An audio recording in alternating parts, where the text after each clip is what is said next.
안녕하세요. 사연 유튜브 채널의 진행자 이가영입니다. 오늘 들려드릴 이야기는 정말로 긴 여정이 될 것 같아요.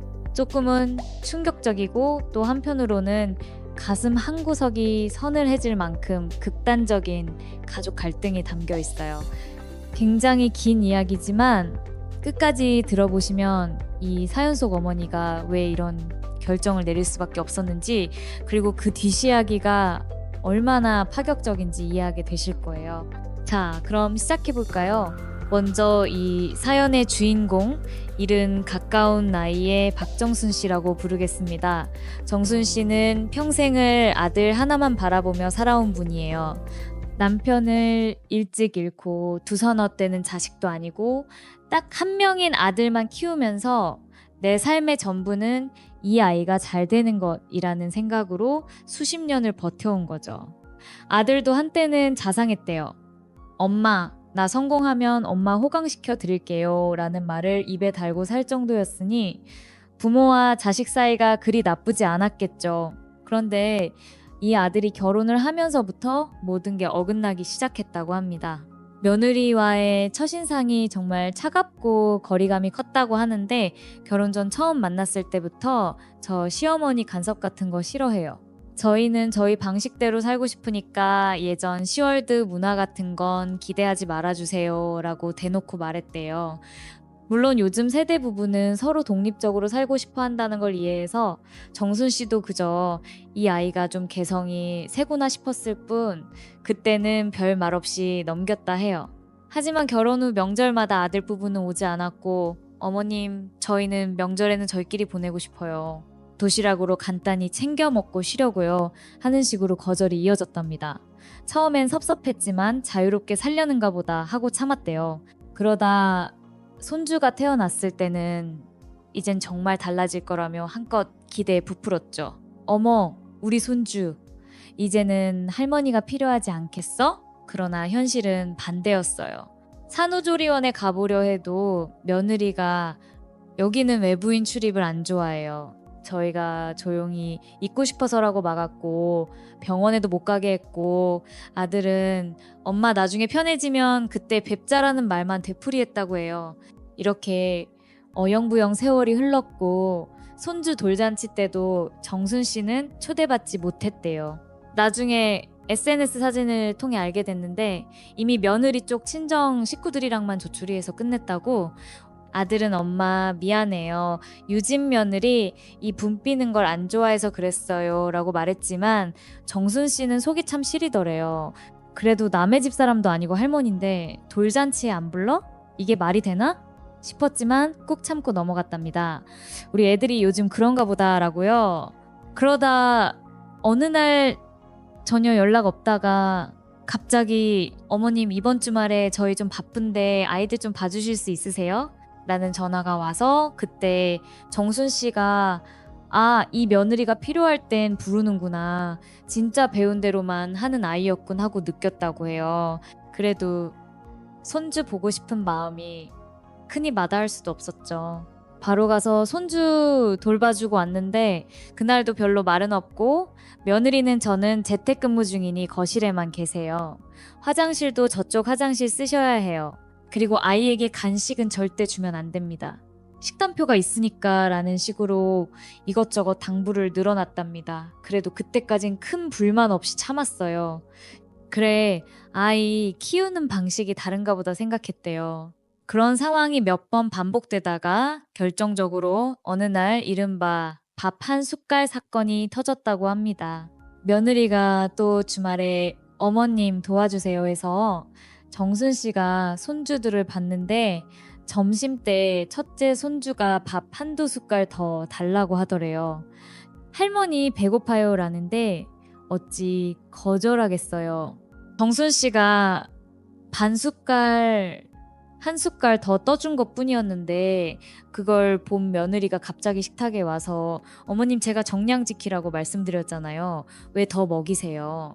하며 밥그릇을 확 치워버렸대요. 정순 씨가 에이, 애가 더 먹고 싶다는데 그게 뭔 문제라고, 한 숟갈쯤 괜찮지 않니? 라고 했고, 며느리가 격앙된 목소리로 요즘은 과잉 급식도 아동학대예요. 법적으로도 문제가 될 수 있는 거 모르세요? 이렇게 나왔다는 겁니다.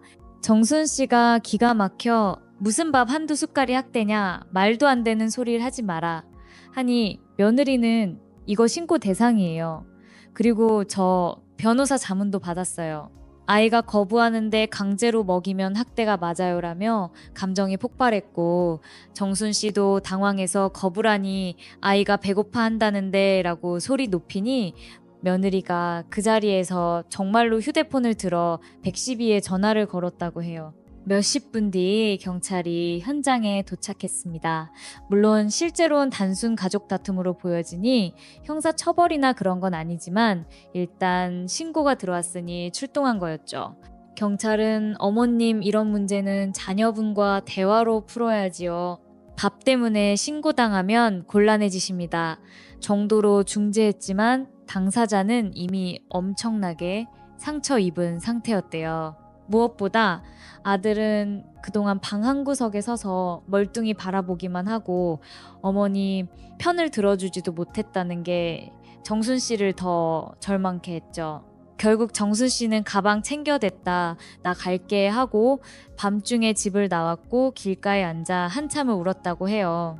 내가 어떻게 키운 아들인데 내게 이런 모욕을 당하게 하다니, 손주한테 밥을 더 줬다는 이유만으로 이런 꼴을 당하다니.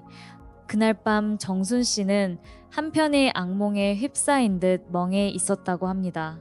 그런데 갑자기 머릿속에 스치는 사실이 있었죠. 아들이 사는 아파트가 사실 누구 명의였냐? 바로 자신인 정순 씨 명의. 결혼 때 크게 돈을 들여 샀지만 등기를 넘기진 않았고 그냥 나중에 넘겨주지 뭐라고 생각하며 미뤄뒀던 상태였대요. 정순 씨는 밥 한 숟갈로 경찰을 부르다니. 그래, 나도 더 이상 참을 필요 없어.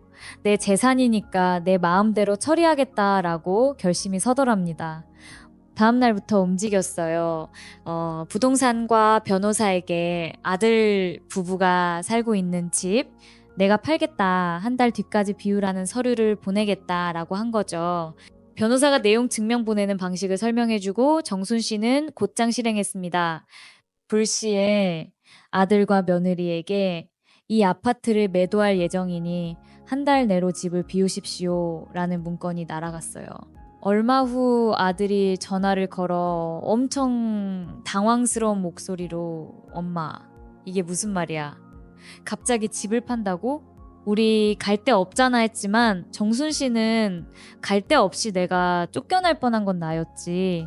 너네가 날 집에서 내쫓고 경찰까지 불렀는데 이젠 내 차례다.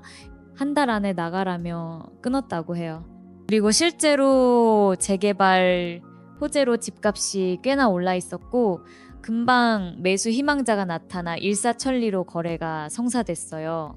아들 부부는 졸지에 이사 나가야 하는 처지에 몰렸는데 전세 자금도 없고 한창 아이 둘 키우는 중이라 월세도 쉽게 구하기 어렵고 설사 구해도 생활비 부담이 엄청난 상태. 그렇게 아들 부부는 허둥대며 겨우 매물 하나 찾아 들어갔지만 이전 아파트보다 훨씬 좁은 월세집. 당연히 부부 사이 다툼이 커졌고 서로를 탓하기 시작했대요. 당신이 똑똑하다고 경찰 부른 날부터 이사달이 났어? 그럼 당신은 그때 엄마 말려야지. 왜 아무 말도 못하고 우물쭈물하냐고. 아이들은 우리 외집 떠나와서 여기 살아라며 울고불고 한바탕 가정이 뒤집히게 되었죠. 친정도 너희가 시어머니와 갈등을 자초한 거 아냐? 라며 등을 돌려 며느리가 의지할 곳도 없었다고 합니다. 그러는 사이 정순 씨는 집을 팔아 목돈이 생겼고 그중 일부로 도시 외곽이나 전원주택을 구입해 여유롭게 이사했대요. 동네 사람들과 친하게 지내고 남는 돈은 간단한 취미나 여행 등에 쓰면서 오히려 즐거운 노년 생활을 시작했다고 하네요.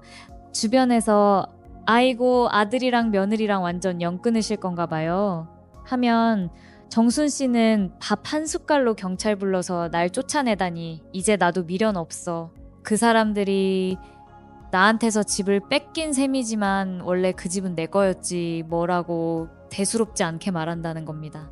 아들 부부가 몇 번 더 찾아와 엄마, 저희가 잘못했어요. 죄송해요. 아이들 생각해서라도 같이 화해하면 안 될까요?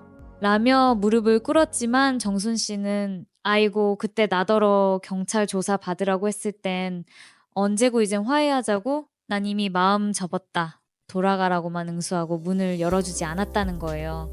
그 모습에 며느리는 울고불고 해도 소용없었고 아들은 말릴 수도 없었대요.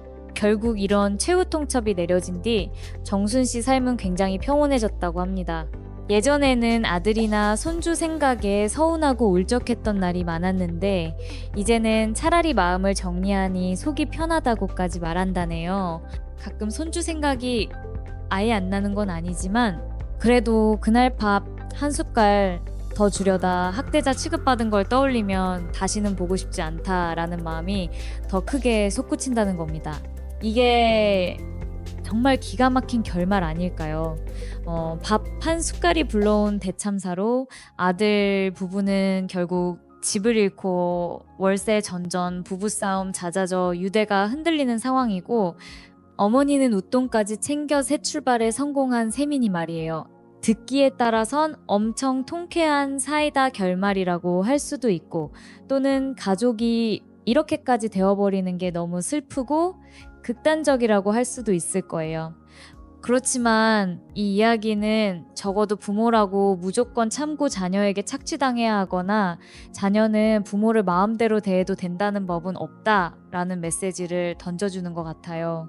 실제로도 요즘 시대엔 고령층이 자녀에게 경제적으로만 의지하던 시절이 아니고 부모 명의로 된 재산을 그대로 갖고 있는 경우가 많아 이런 식으로 극단적 결별을 택하는 사례가 종종 생긴다고 합니다.